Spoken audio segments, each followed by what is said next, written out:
കോഴിക്കോട്ട് ജില്ലാ സെക്രട്ടേറിയറ്റിലും രൂക്ഷ വിമർശനമാണ്.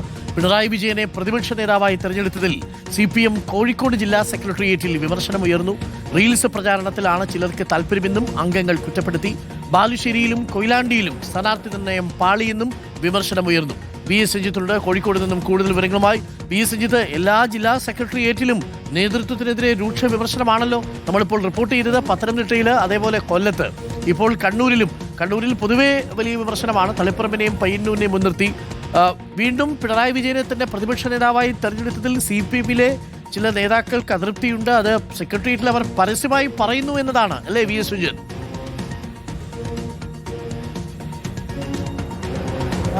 തീർച്ചയായിട്ടും ഇത്തവണ അംഗങ്ങൾക്കെല്ലാം ഇന്ന് ചേരാൻ പോകുന്ന ജില്ലാ കമ്മിറ്റിയിലും ഇന്നലത്തെ ജില്ലാ സെക്രട്ടേറിയറ്റിലും ഒക്കെ തുറന്നു പറയാനുള്ള ഒരു അവസരമുണ്ട് എന്ന് തന്നെ പറഞ്ഞുകൊണ്ടാണ് ആ യോഗമുള്ളത്. അതുകൊണ്ട് തന്നെ അത് കേൾക്കാനുള്ള മനസ്സ് പാർട്ടി കാണിക്കുകയും ചെയ്യുന്നുണ്ട്. അതിൽ ഏറ്റവും പ്രധാനപ്പെട്ടത് എല്ലാ ജില്ലകളിലും വന്ന പോലെ തന്നെ ഈ ഒരു പുതിയ മുഖം ഈ ഒരു പ്രതിപക്ഷത്തിന് വരണമെങ്കിൽ പുതിയൊരു പ്രതിപക്ഷ നേതാവ് വരട്ടെ എന്നൊരു ആവശ്യം അത് ഈ ജില്ലാ സെക്രട്ടേറിയറ്റിലും വന്നിരുന്നു. പിണറായി വിജയൻ തന്നെ തുടരുന്നതിൽ അതൊരു മറ്റൊരു സൂചനയാണ് കൊടുക്കുക എന്ന അർത്ഥത്തിലുള്ള വിമർശനം വന്നു. മറ്റ് ജില്ലകളിൽ നിന്ന് വ്യത്യസ്തമായി ഇവിടെ യുവ നേതാക്കന്മാർക്കെതിരെ വലിയ വിമർശനം ഉണ്ടായി എന്നുള്ളതാണ്. അതിൽ ഈ റീൽസ് പ്രചരണങ്ങളിലും സ്റ്റാറ്റസ് പ്രചരണങ്ങളിലും മാത്രം ചില നേതാക്കന്മാരുടെ പ്രചരണം ഒതുങ്ങിപ്പോയി. ചിലരൊക്കെ ക്യാമറ കൊണ്ടു നടന്ന് ആ ക്യാമറയിൽ വരുന്ന പ്രവർത്തനം മാത്രമേ ഉള്ളൂ, പാർട്ടി പ്രവർത്തനം ഇല്ല എന്ന് യുവ നേതാക്കന്മാർക്കെതിരെ വളരെ തുറന്ന വിമർശനം ഉണ്ടായി.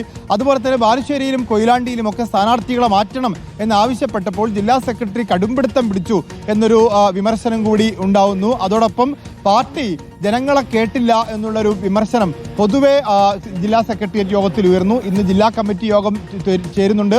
ജില്ലാ കമ്മിറ്റി അംഗങ്ങൾക്കും ഇത്തരത്തിൽ തുറന്ന വിമർശനത്തിനുള്ള അവസരം ഉണ്ട് എന്നുള്ളതാണ്. ഇത്തവണ പാർട്ടി അവരെ കേൾക്കും എന്നുള്ളതാണ് ഇത്തവണത്തെ യോഗങ്ങളുടെ പ്രത്യേകത.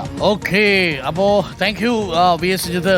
ഇതിനിടയിൽ നമ്മുടെ പാർട്ടി സെക്രട്ടറി ഗോവിന്ദ മാഷെ അന്ന് പത്രസമ്മേളനം നടത്തിയപ്പോൾ പറഞ്ഞു നിർഭയമായും കാര്യങ്ങൾ വിശദീകരിക്കാനുള്ള അവസരം ഉണ്ടാവുമെന്ന് പറഞ്ഞു. അപ്പോൾ ആൾക്കാരൊക്കെ സാധാരണ ഇതിലിങ്ങനെ പറഞ്ഞു പോകുമ്പോൾ ഒരു ആവേശത്തിനൊക്കെ പറഞ്ഞു പോയതാണെങ്കിലും അപ്പോൾ ഇതുവരെ ഈ ഘടകങ്ങളിലൊന്നും നിർഭയമായിട്ട് ആരും ഒന്നും പറഞ്ഞിരുന്നില്ലേ എന്ന് ആൾക്കാർക്ക് സ്വാഭാവികമായിട്ടും സംശയമുണ്ടായിരുന്നു. എന്തായാലും ഒരു കാര്യം ഉറപ്പാണ്, തുറന്നു തന്നെ പാർട്ടി ഇതിനെ വിലയിരുത്താൻ തീരുമാനിച്ചിരിക്കുന്നു. എവിടെയാണ് പിഴവ് പറ്റിയത് എന്ന മട്ടിലുള്ള അന്വേഷണമാണ്.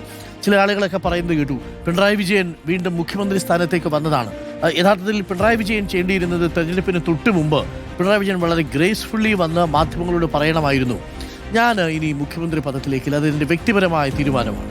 പകരം അവിടേക്കൊരു വനിതാ മുഖം വരണമെന്നാണ് ഞാനും നിങ്ങളെപ്പോലെ ആഗ്രഹിക്കുന്നത്, പക്ഷേ അന്തിമ തീരുമാനം പാർട്ടിയുടേതാണ് എന്ന് പിണറായി വിജയൻ പറഞ്ഞിരുന്നുവെങ്കിൽ ഒരുപക്ഷെ വിജയം മറ്റൊന്നാകുമായിരുന്നു.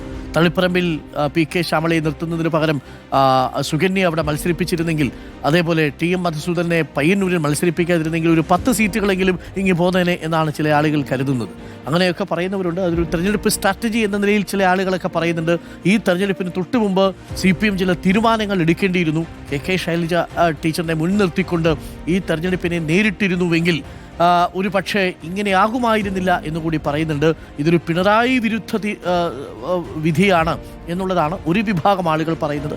എന്നാൽ ഒരു വിഭാഗം ആളുകൾ അങ്ങനെയല്ല, പിണറായി നന്നായി കാര്യങ്ങൾ ചെയ്തു, പക്ഷേ ആ ഗവൺമെൻറ്റിൻ്റെ ജനകീയ നേട്ടങ്ങൾ ജനപ്രിയമായി ജനങ്ങളുടെ മുന്നിൽ അവതരിപ്പിക്കുന്നതിൽ പരാജയപ്പെട്ടു. മറുഭാഗത്ത് പ്രചരണം വളരെ ശക്തമായിരുന്നു, അത് വിജയിച്ചു. ഒപ്പം മൈനോറിറ്റി കൺസോൾട്ടേഷൻ എന്ന മട്ടിലാണ് വിലയിരുത്തലുകൾ പോകുന്നത്. പക്ഷേ പാർട്ടി ഫോറങ്ങളിലെല്ലാം ശക്തമായ വിമർശനം ഉയരുന്നുണ്ട് എന്നുള്ളതാണ്. വിമർശനം ഉയരുക തന്നെ വേണം. ആത്മവിമർശനവും വിമർശനവുമാണ് പാർട്ടി എല്ലാ കാലത്തും നിലനിർത്തിയിരിക്കുന്നത് എന്നുള്ളതാണ്. തിരിച്ചു വരാൻ പറ്റാത്ത ഒരു യാത്രയും പരാജയവും ഒന്നുമല്ലല്ലോ, അല്ലേ? ഇതിലുമേറെ എത്ര ദൂരം പൊരുതി വന്നതാ. അതുകൊണ്ട് പാർട്ടിയൊക്കെ തിരിച്ചു വരും എന്നുള്ളതാണ് പാർട്ടി സഖാക്കളും നേതാക്കളും ഒക്കെ കരുതുന്നത്. കാത്തിരിക്കുക. എല്ലാ പാർട്ടിയും നമുക്ക് വേണം. ജനാധിപത്യത്തിൽ എല്ലാവരുടെയും സജീവമായ സാന്നിധ്യമാണല്ലോ ജനാധിപത്യത്തെ കൂടുതൽ വൈബ്രൻ്റ് ആക്കുന്നത്. അധികാരം ഒരു പക്ഷത്ത് മാത്രമായി ചുരുങ്ങുന്നതും കേന്ദ്രീകരിക്കുന്നതും ശരിയേ അല്ല.